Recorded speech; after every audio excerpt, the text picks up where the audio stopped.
নাশকতার কেস। এই জায়গায় আমি বোম ফুটাইছিলাম, আমার নামে কেস হয়েছিল।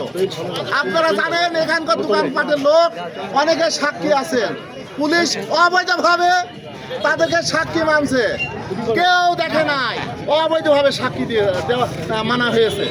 তাই সাথী ভাইরা আপনারা জানেন এখন বর্তমান তত্ত্বাবধায়ক সরকার, অন্তর্বর্তী সরকার, এখানে বিএনপি কোনো সরকার গঠন করে নাই, বিএনপি কাউকে পুলিশ দিয়ে ধরায় নাই, বিএনপি কাউকে ধরানোর চেষ্টাও করে না। মন্তব্য করে বিএনপির লোক আমাদের ধরাচ্ছে, বিএনপির লোক আমাদের অবৈধ কার্যকলাপ করাচ্ছে, এটা তাদের ভুল ধারণা, তা আমার গর্বে রয়েছে।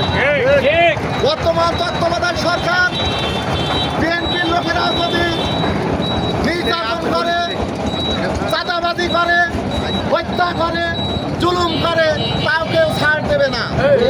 তাই আমাদের মনে রাখতে হবে যারা এই লুটতরাজ এবং সন্ত্রাসী কার্যকলাপের সঙ্গে যে সমস্ত লোক জড়িত থাকবেন, কাউকে এই অন্তর্বর্তী সরকার রেহাই দেবে না।